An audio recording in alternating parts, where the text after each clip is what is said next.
Good morning and welcome to this HTML5 course.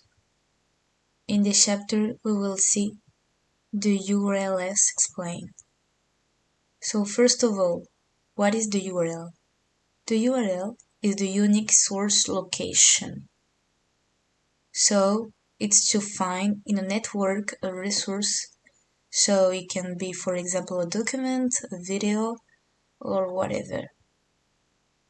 On the web, it looks like something like HTTP two dots, two slashes, and there, for example, facebook.com or whatever. So we use URLs in our links tags, in our A tags, as we have already seen, and also in our EMD tags. The internal URLs. As we have already seen, the internal URLs in examples, in fact, they will be pointing to a section of a document, and we use the hashtag, the dièse or the ID of the section as the client ID. So we have already done that in the code in the previous video. Then the relative URLs. For example, if we load app/index.html, then clients.html will point to app/clients.html. Images/logo.png will point to app/images/logo.png. Now, if we put a dot in front of it, so dot/images/logo.png, well, it will always point to app/images/logo.png. It will be exactly the same. On the other hand, if we put two dots before, so two dots /home, for example, and well, there we will point to home.html. In fact, the 2 points, we take it out of a level or a folder. Then the absolute URLs. So in the same way, if we load app/index.html, and well, home.html will point to home.html. In the same way, we can have http://domain.com or http://domain.com and directly to home.html.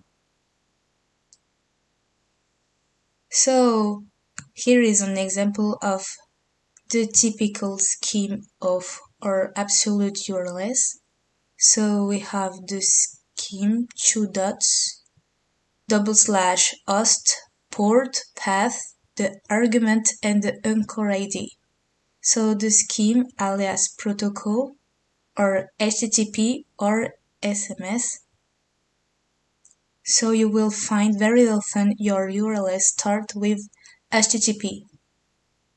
Then we have the host, which is the domain or IP address of the destination. Then comes the port, which is an optional port number of the destination. The path is the port or the optional ID of the document in the host. Optional arguments that the path will receive. And the anchor ID, which is the optional anchor in the document. So we will see some examples of absolute URL. For example, you have typical URL. So we know it well, this one, so http://google.com. We can have a type of URL like this one, so HTTP with lots of number. And so here you will find in the same way, so your host, your port, your path, your argument, and the anchor ID. So here are the different types of URL that you can see. Then the URI. So what is it? It's the unique resource identifier. In fact, it's like a URL. The only difference is that it won't be for documents or files, but for actions. So, for example, it will be of this type, schema 2.action ?argument.